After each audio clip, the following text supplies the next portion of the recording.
अस्सलाम वालेकुम वीवर्स, कैसे हैं आप? आई होप आप सब बिल्कुल खैरियत से होंगे, ठीक ठाक होंगे। आज मैं आपको यूएसए विज़िट वीज़ा, जिसको यूएसए B1 B2 वीज़ा भी कहा जाता है, तो आज मैं इस वीज़ा के मतलब आपको लेटेस्ट अपडेट दूंगा कि पाकिस्तान में इस वक्त यूएसए विज़िट वीज़ा की अपॉइंटमेंट किस डेट तक मिल रही है। इसके अलावा यूएसए विज़िट वीज़ा की वीज़ा रेशो कैसी है, और अगर आपको अपॉइंटमेंट मिल चुकी है और आपने इंटरव्यू देने जाना है तो वहाँ पे आपसे क्या क्वेश्चन किए जा सकते हैं, तो ये सब आपको डिटेल के साथ देखने को मिलेगा। अगर आपने अभी तक चैनल सब्सक्राइब नहीं किया तो चैनल को सब्सक्राइब कर दीजिए, वीडियो अच्छी लगे तो इसको लाइक कर दीजिएगा, और अगर आप वीडियो पूरी देखेंगे तो आपको समझ में भी आ जाएगा। तो स्टार्ट करते हैं। सबसे पहले आपको मैं यूएसए विज़िट वीज़ा की अपॉइंटमेंट के बारे में अपडेट दे दूं कि इस वक्त पाकिस्तान में आपको कब तक की अपॉइंटमेंट मिल जाएगी।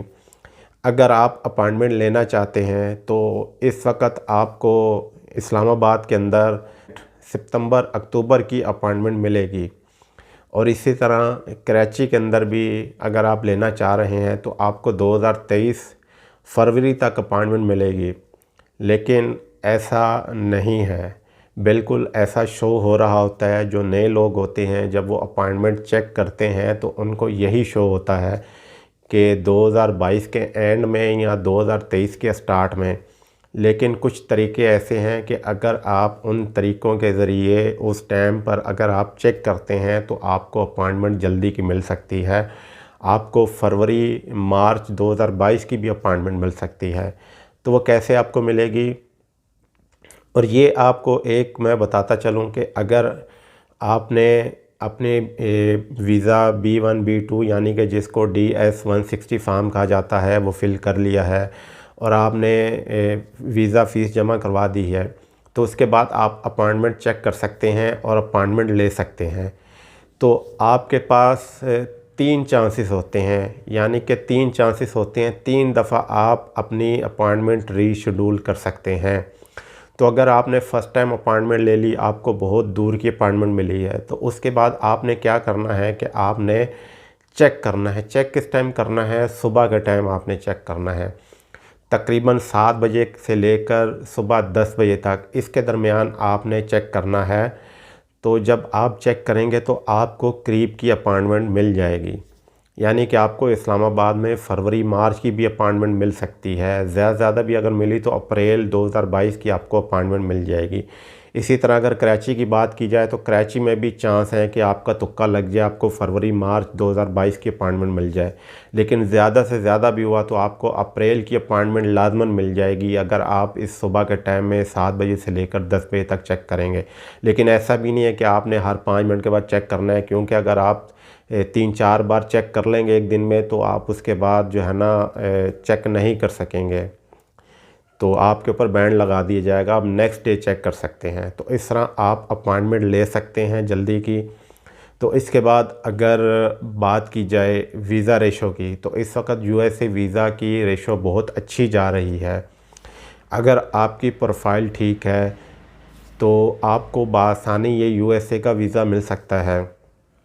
प्रोफाइल कैसी होनी चाहिए? प्रोफाइल ठीक कैसे पता लगेगा? क्योंकि इसमें आपने एप्लीकेशन फ़िल करनी होती है ऑनलाइन, तो आपकी एप्लीकेशन ही देखी जाती है। अगर आपकी एप्लीकेशन स्ट्रॉन्ग होगी तो उसके बाद आपसे डॉक्यूमेंट्स मांगे जा सकते हैं, लेकिन चांस बहुत कम होते हैं। फिर भी आपसे बैंक स्टेटमेंट, या फिर आप गवर्नमेंट जॉब करते हैं तो आपसे एनओसी मांगी जा सकती है। तो इस तरह के डॉक्यूमेंट्स मांगे जा सकते हैं, तो आप ये चीज़ें अपने पास लाजमी रख लें तो बेहतर है।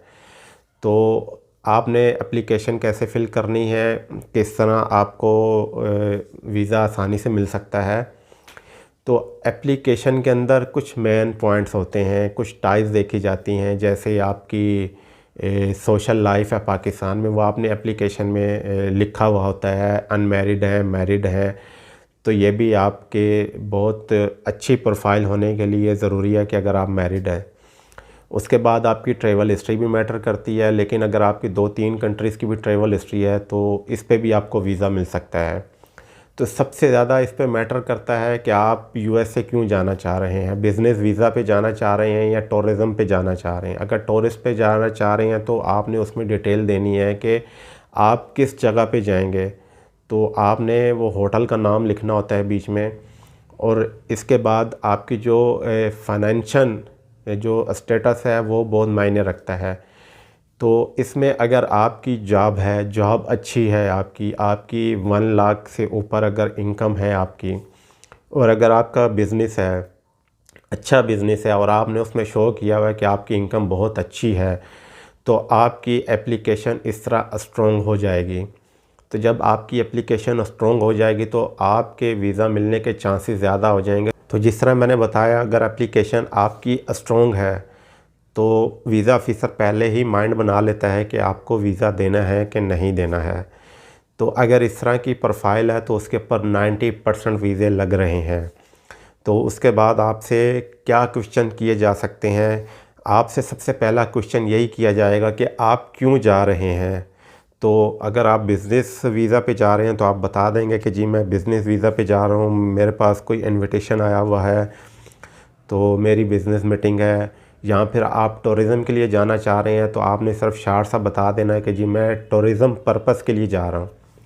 तो उसके बाद आपसे पूछा जा सकता है कि आप कहाँ जाएंगे। तो अगर आपने कोई होटल बुक किया हुआ है किसी भी शहर में, न्यूयॉर्क में, तो आप बता देंगे कि जी मैं न्यूयॉर्क में जाना चाह रहा हूँ। या किसी रिलेटिव के घर जाएंगे तो वो भी आपने बताना है कि जी मैं वहाँ पे जाऊँगा। तो ये आपको पता होना चाहिए कि आपने एप्लीकेशन में क्या लिखा हुआ है, क्योंकि आपसे ये पूछा जा सकता है। इसके बाद आपसे आपकी फाइनेंशियल स्टेटस के बारे में पूछा जा सकता है, यानी कि आपके बिज़नेस और आपकी जॉब। अगर आपने जॉब शो किया तो आपसे पूछा जा सकता है कि आप किस डेट से जॉब कर रहे हैं, क्योंकि आपने एप्लीकेशन में ये बात बताई हुई होगी।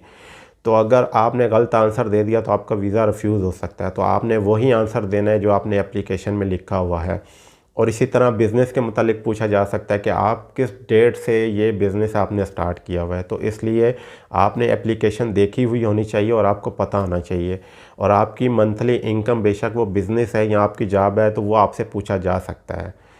और इसी तरह आपकी सोशल टाइज़ के बारे में पूछा जा सकता है, जैसे आपकी किस डेट को शादी हुई है, तो आपके बच्चे कितने हैं, या किसी भी बच्चे की आपसे डेट ऑफ बर्थ पूछा जा सकता है। तो आपको ये सब डिटेल के साथ मालूमात होनी चाहिए। अगर आपको ये डिटेल के साथ मालूमात हैं, आपने पूरी एप्लीकेशन अपनी रीड की हुई है, तो आपसे अगर वीज़ा ऑफिसर ये क्वेश्चन पूछेगा और आप उसको बआसानी ये आंसर दे देंगे तो आपको वीज़ा मिल जाएगा। और ये भी आपको बता दूं कि आपसे जो भी क्वेश्चन किए जाएंगे आपकी एप्लीकेशन देखकर किए जाएंगे। ऐसा नहीं होगा कि आपसे क्वेश्चन कुछ और पूछा जाए और आपने एप्लीकेशन में कुछ और बताया हुआ है। तो वही क्वेश्चन पूछा जाएगा जो आपने एप्लीकेशन में बताया हुआ है, और आपने आंसर भी वही देना है जो आपने एप्लीकेशन में अपने सबमिट किया हुआ है। तो अगर इसमें आप कामयाब हो गए तो आपको बआसानी ये वीज़ा मिल जाएगा। तो ये आज की अपडेट थी। उम्मीद है कि आपको वीडियो पसंद आई होगी। मुझे इजाज़त दीजिए। अल्लाह हाफिज़।